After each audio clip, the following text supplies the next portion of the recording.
व्यक्तित्व किसकी कि जिसने देश का सर्वोच्च कानून बनाया। मतलब आज भी संविधान से बड़ा कोई कानून नहीं है देश में। अगर किसी न्यायपालिका के दरवाजे पे बाबा साहब की मूर्ति नहीं लगेगी तो आप कौन से महापुरुष की मूर्ति लगाएंगे? अब ऐसे महापुरुष की मूर्ति का विरोध ना, ये सिर्फ आपकी जातिवाद संकीर्ण मानसिकता का द्योतक है और आप उस मानसिकता से ग्रसित हो। आज भी आप हिंदू समाज को एक करने की बात करते हो और अलग धर्म की बात करते हो कि हम हिंदू धर्म को आगे ले जाएंगे, और इस तरीके के कर्तव्य करते हो कि कहीं मूर्ति आएगी तब दलित और सवर्ण करोगे। तो मुझे नहीं समझ में आता कि आप देश को ना सिर्फ खंडित करने का काम कर रहे हो, और जो लोग इसका विरोध कर रहे हैं उसी मानसिकता से ग्रसित लोग हैं। जातिवाद का सम्मान करेंगे, देश की दुर्दशा हो जाएगी। तो मैं उनसे कहूंगा कि भाई आप देश में अगर शांति और भाईचारा लाना चाहते हो ना तो जातिगत चश्मा उतार दीजिए। जातिगत चश्मा में देश को खंडित करेगा, और जब तक आप ये दलित और सवर्ण की मानसिकता में रहेंगे तो इससे कोई फायदा नहीं होने वाला है। साथियों नमस्कार। इस वक्त हमारे साथ मुंबई हाई कोर्ट के अधिवक्ता एडवोकेट संदीप कुमार सिंह जी हैं और सर का सबसे पहले बहुत बहुत स्वागत करते हैं। धन्यवाद विवेक जी, और आपके सभी दर्शकों को मेरा अभिवादन।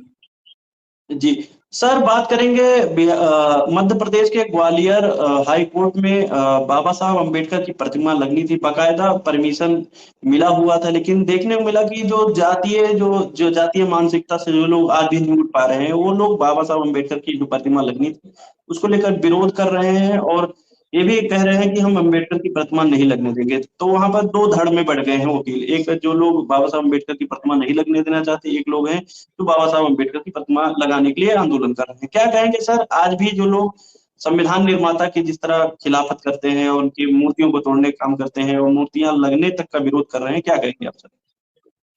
देखो, एक बार बहुत पहले एक महापुरुष ने, जिनका नाम हजारी प्रसाद द्विवेदी है, उन्होंने कहा कि इस देश के लोग पीढ़ियों से सिर्फ जाति देखते आए हैं, उनको व्यक्तिगत व्यक्तित्व न देखने की आदत है न परवाह है। मतलब उन्होंने उस संदर्भ में कहा था कि एक व्यक्तित्व देखने की जो आपकी आदत होनी चाहिए वो खत्म हो चुकी है। व्यक्तित्व किसकी कि जिसने देश का सर्वोच्च कानून बनाया। मतलब आज भी संविधान से बड़ा कोई कानून नहीं है देश में। अगर किसी न्यायपालिका के दरवाजे पे बाबा साहब की मूर्ति नहीं लगेगी तो आप कौन से महापुरुष की मूर्ति लगाएंगे? ये तो कम से कम आज के प्रश्न चिन्ह में है कि आप क्या कहना चाहते हैं। और मैंने वो जो वीडियोस आए हैं उसको मैंने थोड़ा देखा था, उसमें जो उसके मेन बार काउंसिल के पदाधिकारी हैं वो कह रहे हैं कि नहीं, ऐसी मूर्तियां आप सार्वजनिक जगहों पे नहीं लगा सकते हो। तो ये बताइए कि मूर्तियां लगती कहाँ है? व्यक्तिगत जगहों पे लगती है कि सार्वजनिक जगह पे लगती है? दूसरी बात, मूर्ति एक अपने आप में एक प्रतीक होता है कि इस व्यक्ति ने समाज को एक योगदान दिया है, हम उसको नमन करने के लिए हम मूर्ति लगाते हैं। मतलब देखिए, अगर कोई भी मूर्ति लगाई जाती है तो उसका समाज में एक योगदान है।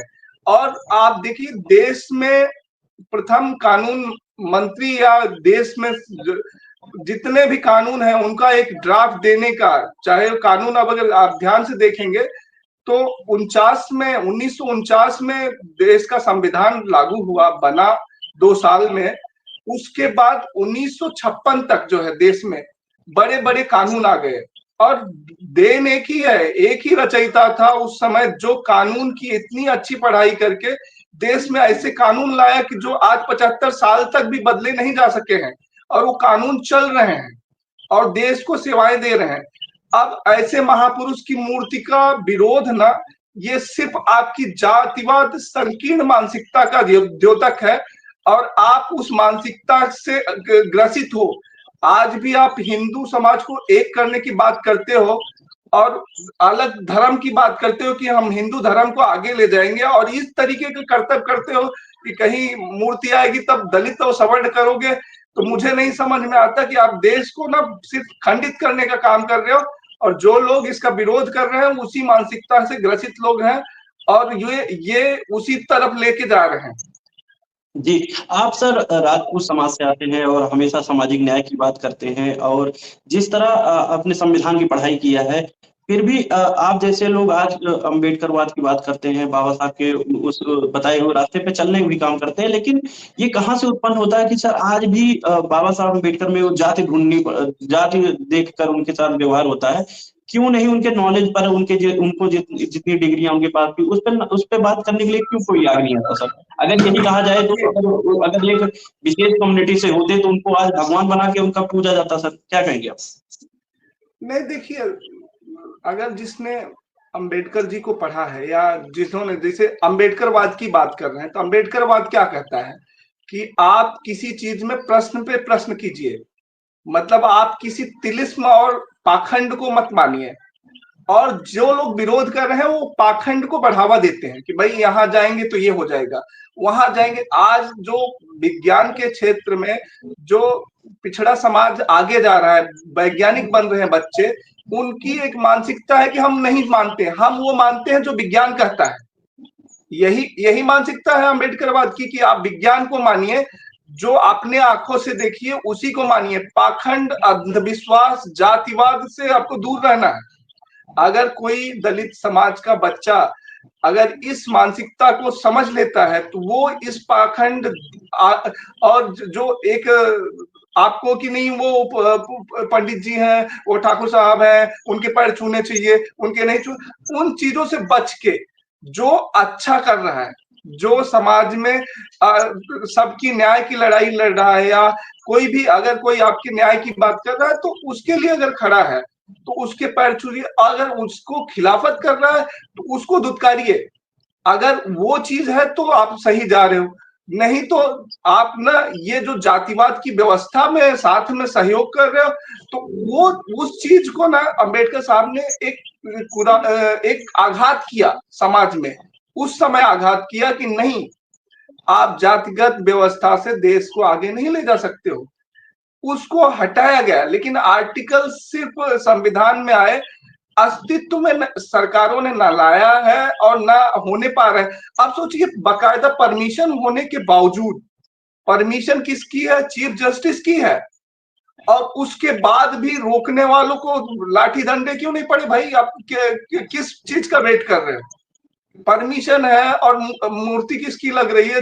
कानून के रचयिता की मूर्ति लग रही है, इसमें तुम जातिवाद ढूंढते हो। मुझे तो जी आश्चर्य है, मतलब वकालत में ऐसे लोग भी हैं कि जिनको अभी भी जातिवाद दिखता है। जी, बात करेंगे सर, वही आपने आलोचना की बात की कि आलोचना करना चाहिए लोकतंत्र में, और आप किसी चीज को डिबेट में लाना चाहिए, लेकिन आज की डेट में देखने को मिला कि उदाहरण रूप में आप उठा लीजिए नेहा सिंह राठौर जो है वो जो वर्तमान में सरकार उसकी आलोचना करती हुए गीत लिखा करती हैं और कविताएं करा करती हैं। अभी देखने को मिला कि उनके ऊपर तमाम FIR करा दिए गए, एक एक जिले में 400 500 लोग, और भी राजपूत समाज से आने वाले लोग उनके ऊपर FIR करेंगे, क्या कहेंगे आप? नहीं, नेहा सिंह राठौर जो है, जो गायिका है, वो देखो उनको freedom of speech and expression है। जो भी FIR है वो भी हाई कोर्ट में जाएगा तो उनका फंडामेंटल राइट है। वो देखो, कोई पत्रकार देखो सरकारों का विरोधी होता है, सरकार की सेवाओं में से कमी निकालता है, वो लोक गायिका है, उनको कमी दिखती है, गाना गीत के माध्यम से कहती हैं। अब देखो, उसके लिए सरकारी व्यवस्था है, सरकारें मतलब उस पे करें कि भाई उनकी, वो कोई सवाल पूछ रहे हैं प्रधानमंत्री से, तो आपको क्या बुरा लग रहा है? भाई प्रधानमंत्री से पूछ रही, प्रधानमंत्री जवाब दें या व्यवस्था सुधार लें। अब उन पे FIR कराएंगे, वो फिर जुडिशरी के शरण में जाएंगी तो क्वैश होगी। लेकिन उससे जिन लोगों को मिर्ची लग रही है, उनका मैं एक चीज कहना चाह रहा हूँ, भाई देखो, सरकारी व्यवस्था के आप जिम्मेदार नहीं हो, सरकारी व्यवस्थाओं में ही खामियां होती हैं, और जो खामियां हैं उनको निकालना जनता का काम है। जो व्यवस्था राम राज भी था सबसे, जिस राम राज को भाजपा लाना चाहती है, उस राम राज में भी कुछ गलती थी जिसका आज भी वर्णन है। जिसके लिए मैं ये नहीं कह रहा हूं वही रामराज की परिकल्पना, क्या परिकल्पना थी कि सब समाज एक साथ रहेगा, राजा रंग सब बराबर रहेंगे, ये परिकल्पना थी, जातिवाद नहीं होगा। लेकिन उसी उसी में कुछ खामी का आज भी वर्णन होता है कि भाई वो खामी थी। जो कि मतलब सर्वोच्च है, उसमें भी खामी है। अगर खामी है तो उसको कहने वाला लोग भी होगा, कहने वाले की जुबान तो नहीं काट सकते हो। वो अगर कह रही है, हो सकता है कि वो एक तरफा कह रही हो, आप बहुत लोग बोलते हैं नहीं दूसरी तरफ का भी कहो, ठीक है, उनकी मर्जी है, आपको करना है, सरकारों को एक्शन लेना है, आपको एक्शन नहीं लेना। आप चले गए उकसावे में आ गए, FIR कराए, आपका क्या लेना देना। जिन लोगों ने, जैसे आप कह रहे हैं राजपूत समाज के लोगों ने किया है, राजपूत समाज के लोगों ने, आप राजपूत समाज से पूछिए ना कि भाई अगर वो प्रधानमंत्री जी से पूछ रही हैं तो प्रधानमंत्री जी आंसरेबल है ना। प्रधानमंत्री जी क्या है कि चुनी हुई सरकार के प्रतिनिधि हैं, वही कहते हैं ना मैं चौकीदार हूं। तो अगर वो चौकीदार से पूछ रही हैं तो आपको क्या दिक्कत है, आप क्यों FIR कर रहे हैं। अगर उन्होंने पूछा कि पहलगांव मैटर में ऐसी चूक क्यों हो गई, तो सरकार को देना है ना जब आपकी क्यों चूक हो गई, हमारी जान नहीं कहां चली गई। लेकिन लोग को मतलब एक क्या होता ना, एक एजेंडे की तरह वो तकलीफ में आ जाएगी कि उन्होंने PM से कैसे पूछ लिया, CM से कैसे पूछ लिया, ये सरकार तो विशेष जात की हो सकती है। ऐसा नहीं है, सरकारें सबके वजह से चलती हैं। उत्तर प्रदेश में बसपा की भी सरकार रही है, सपा की भी सरकार रही है, भाजपा की भी सरकार है, अभी देश में भाजपा की, कांग्रेस की भी हो सकती है। तो सरकारों को के प्रतिनिधि आप कैसे बन रहे हैं, आपको बनना भी नहीं चाहिए। आप देखिए क्या व्यवस्थाएं धरातल पे हैं, क्या व्यवस्थाओं में खामी है, और क्या सवाल सरकार से पूछना चाहिए। अगर वो सवाल आप नहीं पूछ सकते हो, कोई पूछ रहा है तो उसके लिए आप बाधक कैसे बन सकते हो। जी जी। तो सर क्या संदेश देंगे जो ग्वालियर में जो बाबा साहब अम्बेडकर की प्रतिमा लेकर, उसको लेकर क्या संदेश देंगे और क्या आपकी मांग क्या है सर? नहीं, हमारी मांग है, देखिए अगर वहां के चीफ जस्टिस साहब का परमिशन है तो ये पुलिस प्रशासन की जिम्मेदारी है कि उसको शांतिपूर्ण तरीके से उस परिसर में स्थापित करे और उस पे कोई दुर्घटना ना होने पावे। और इसमें जो भी वकील भाई बंधु हैं, शांति से अपना काम कीजिए। संविधान रचयिता का अगर आपने पाठ नहीं पढ़ा है तो आप पढ़ लीजिए, वो बहुत पीसफुल मैनर में है, आप सम्मान करना सीखिए। और सबसे बड़ी बात, ज्ञान का सम्मान कीजिए। जातिवाद का सम्मान करेंगे, देश की दुर्दशा हो जाएगी। तो मैं उनसे कहूंगा कि भाई आप देश में अगर शांति और भाईचारा लाना चाहते हो ना, तो जातिगत चश्मा उतार दीजिए। जातिगत चश्मा ना देश को खंडित करेगा, और जब तक आप ये दलित और सवर्ण की मानसिकता में रहेंगे तो इससे कोई फायदा नहीं होने वाला है। आपने आपने अपनी व्यवस्था से आज जो आप फेसबुक व्हाट्सएप पे चलाते हो कि पहले हिंदू कुश से भागे, काबुल से भागे, म्यांमार से भागे, तालिबान से भागे, कहाँ कौन से देशों के नाम लेते हो कि हिंदू कहाँ कहाँ से भागा। तो भागा तो आपकी वजह से भागा, आपकी पॉलिसियों से भागा, जो विभाजित करने वाली पॉलिसियां हैं। आपने समाज का बंटवारा कर दिया, इसलिए उसको भागने पर मजबूर होना पड़ा।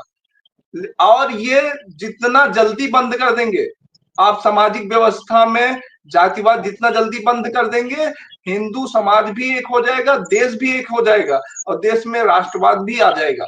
लेकिन आप जी इस तरीके से कोई भी महापुरुष को कि भाई महाराणा राणा प्रताप है या कोई और बड़े महापुरुष है हमारे, तो वो इस जाति के अगुवाई है, ये वहां के अगुवाई, ये नहीं है। महापुरुष महापुरुष है, और उनको जातिगत चश्मे से देखना बंद कर दीजिए। जिसका जी देश की लड़ाई में योगदान है, उसका योगदान है। कोई ऐसा भी व्यक्ति था उस समय देश में इतना क्वालिफाइड था, जिसने 24 घंटे में ड्राफ्ट प्रिपेयर करके अंग्रेजों के टेबल पे रख दिए थे। वो क्वालिटी एक ही बंदे में थी। अगर उसका विरोध कर रहे हो तो आप बहुत बड़ा गलत काम कर रहे हो। पहले जाके उसका इतिहास पढ़ो, उसका योगदान पढ़ो, उसके बाद जाके विरोध करना। मेरा यही सबसे कहना है कि आप विरोध कर रहे हो ना, पहले उनका योगदान समझो। वो ना सर्वोच्च संस्था का, वो कानून का सर्वोच्च आज तक जो डिग्रियां हैं, आप ध्यान से जाइएगा। हमने तो एक प्रतिमा बनवाई थी जिसमें वो डिग्रियां उनकी छपवाई थी। आप, मैं बता रहा हूँ, 7.5 फुट की जो है फ्लैक्स बनवाने में डिग्रियां इतनी ज्यादा थी कि वो कवर नहीं हो पा रही थी। मतलब डिग्रियों के नाम नहीं याद कर सकते हो, इतनी डिग्री उस महापुरुष की है। आप उसका विरोध कर रहे हो, और वो इसलिए जी विरोध कर रहे हो कि नहीं वो जाति विशेष से आता है। मुझे तो देश में ये दुर्भाग्य लगता है कि ऐसी मानसिकता 75 सालों में आज तक भी नहीं गई है कि हम उच्च जात से हैं, निचली जात से हैं। ये मैं इन चीजों का विरोध करता हूँ सर, सीधे सीधे बात है। तो साथियों, हमारे साथ एडवोकेट संदीप कुमार सिंह जी थे, जिन्होंने साफ तौर पे बाबा साहब अम्बेडकर के जो विचार थे उस पर भी बात रखी, और जो प्रतिमा लगने को लेकर जो विवाद है उन तक साफ संदेश पहुंचाया है कि आज आप लोगों को जातिवाद का जो चश्मा है उसको उतार के देखना होगा, सभी को समान अधिकार मिलना चाहिए और सभी को साथ लेकर चलना होगा। साथियों, जो भी लोग इस वीडियो को देख रहे हैं, वीडियो को लाइक करें, चैनल सब्सक्राइब नहीं किया चैनल सब्सक्राइब करें। बहुत बहुत धन्यवाद sir. Thank you sir, thank you.